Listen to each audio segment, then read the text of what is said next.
Liburuki honetan aurrekoaren jarraipena da, aurrekoa izan zen Erdi Arotik Errenazimentura, eta nahiko malguki jokatzen dugu, eta ez dugu esaten, eta Errenazimentura.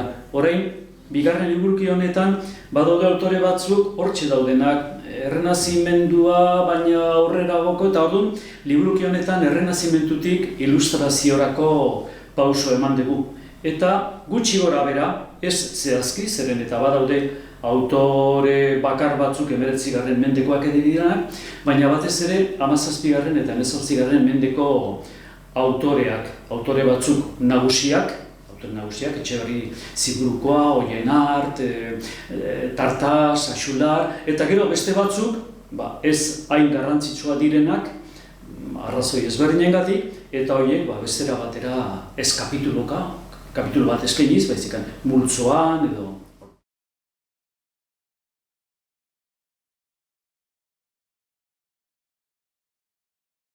Eta erabaki genuen hurrengo bi mendeak, alegia 17. eta 18. mendeak, batez ere Errenazimentutik ilustraziorako epea hartzea. Eta helburu horrekin, eta lehenengo liburuan eramandako ari bera zainduz, taldea osatu behar izan genuen, 6ko talde bada, 6-7ko talde bada, eta horrek eramaten du ardura nagusia, erantzukizun nagusia, ez da. Baina gero, gu ez gara espezialistak denetan, ezertan baldin baia, eta orduan eskatzen dugu laguntza beste espezialista batzuei.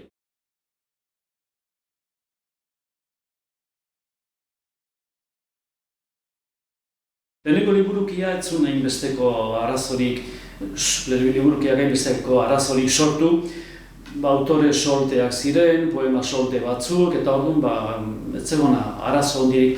Baina bigarren liburuki honetan multzoak osatu behar izan ditugu.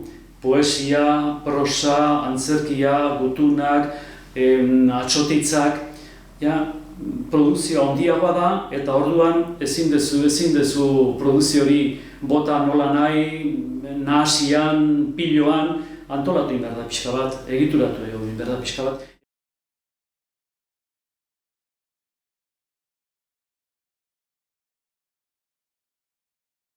Lehenengo liburukian lanari batzuk zehaztu edo gutxienez landu egin ziren. Eta horien artean bat azan gure helburua zala mende edo garai bakoitzeko euskal testurik onenak jasotzea eta horiek eskaintzea liburuan. Horrek ez du esan egitanak bikaina direnik, baizik onenak, antologia da, gure euskal sorketaren testuen antologia. Eta hori izan lehenengoa, eta gainera modu nahiko oparoz. Ez justu eta ez oparoz. Bigarren linea edo aria zan, testuak eskaini bakarrik ez, testuak argibidez hornitu behar ziren. Bestela, testuak bilatu eta askotan zailak dira ulertzen, eta orduan erabaki genuen baita ere argibideak ematea. Horrek esan nahi du, testu bakoitzak, eta liburukiak ere bai, testu bakoitzak bere sarrera duela eta gainera bere oin oharrak. Behar bada oin ohar gehiegi, baina gehienak beharrezkoak batez ere irakurle saiatu, baina ez hola espezialista den batentzat gauza hori danak ulertzeko, eta hirugarrena zen taldean egitea. Eta ez taldean, baizik talde lanean. Gauza bada kapitulak pilatzea ladrilloak bezala, eta beste gauza bada diskutitu, eztabaidatu, aukeratu, kendu, asarretu, adiskidetu, eta hori dana. Eta orduan, horiek zidan ari nagusiak.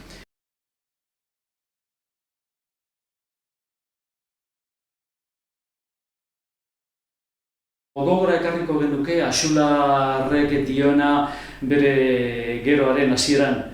Liburu hau ez dago egina letratu handientzat, eta ez da ere ezer ez dakitenentzat. Ez dago egina bereziki euskal literaturaz asko dakitenentzat.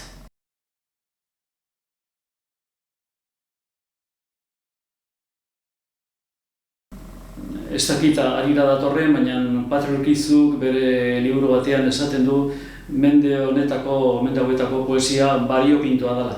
Bariopintoa. Agian hori, danetatik pixka dago, ez dago ezer hola poesiaren arloan, ezer hola bide nagusi bezala zera antolatua edo jarria. Eta orduan dira, oraindik ere, autore solteak, horien artek bere poesia, baina ez dauka zer ikusirik, Etxeberri Ziburuko arekin, eta ez da ere Salvat Monoren poesiarekin. Orduan nahiko sakabanatua, produkzioa ugaritu da, sorketa ugaritu da, baina oraindik egituratu gabe dago eta ez dago halako ari garbirik.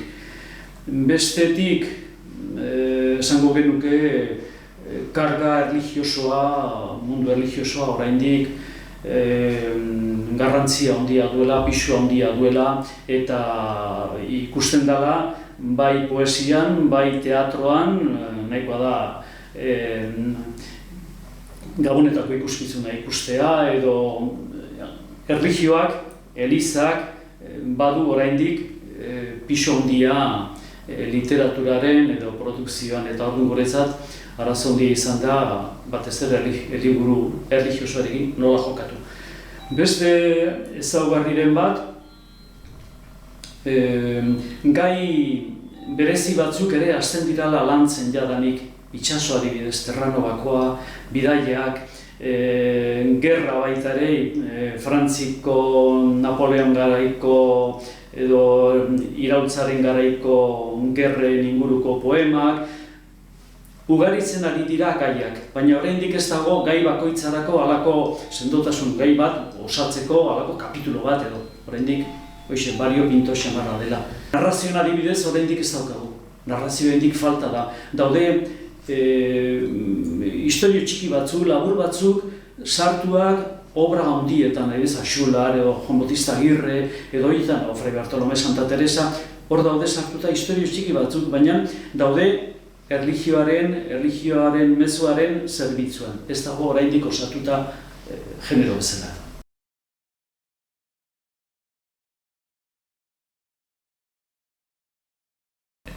Partaide bakoitzak hartzen du autore bat, landu behar den autore bat, edo multzo bat, eta orduan berak egiten du irakurketa.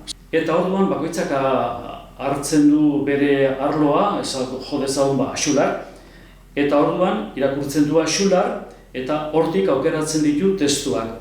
Behin testuak aukeratu ezkero, bilerara ekartzen dira, ea taldekideak ados dauden ala ez aukerak eta horrekin. Baina nola aukeratu irizpideak,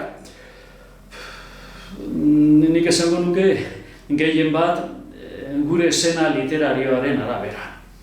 Orduan, irizpideak ez dira oso finkoak, oso zehatzak, baina uste dut gure esenaz jokatuz asmatu egiten degula gehien bat testuekin. Eta gainera, ez da batek bakarrik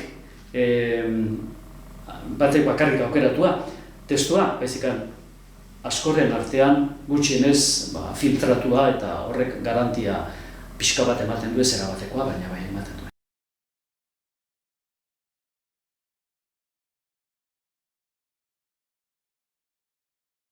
Arazo handia izan zen hasieran erabakitzea zer nolako testuak nola aurkeztu behar genituen. Bi aukera zeuden, bata testuak dauden bezala, aldatu gabe, eta bat zegoen baten bat edo hortik jotzen zuela. Tartean Arixegarre gendun taldean, pentsa noiztik ari naiz gauza kontatzen, eta bestetik bat zegoen beste talde bat edo beste batzuk bat ziren, ez ia euskara batuan jarri behar ditu testuak. Ezin zan, euskara batuan ezin da jarri, batez ere poemak. Ezin dituzu jarri poem, bestela hautsa egiten dituzu, errimak, neurriak, eta beste aldetik baita ere mantendu, orduan aukeratu zen erdibide bat. Hibrido xamarra, baina agian diskutigarriena, baina gure helburua zen testuak hurbiltzea. baina ez Euskara Batuan eta ez da ere lehen bezala ustea. Bestela lehen bezala ustea, hortarako antologia etzun hola gehiagik eskaintzen, eta Euskara Batuan ezinezkoa zen, eta gainera Euskara Batuarekin galdu egiten ziren batez ere testu zarretan, testu bakoitzaren berezitasunan eta orduan bilatu genuen erdibide bat, eta orduan gauza batzuk egokituen ditugu, eta beste gauza batzuk ez, eta batzutan baten batek esan zuen, monstruito txikiak ere atera dira. Baina arrisku horrekin jokatu dugu eta pentsatzen dugu testuak hurbilago daudela orain testu horiek irakurlearen gandik berez zeuden bezala utzita baino.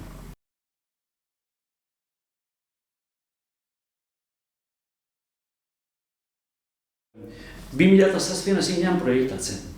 Baina lanean hasterako, nik esan nuke 2009, 2010, eta horren, lehenengoa zen proiektua zehaztea, aurreratzea, nondik nora, da antologia bat martxan dijoana. Ez dago dana erabakita aurretik.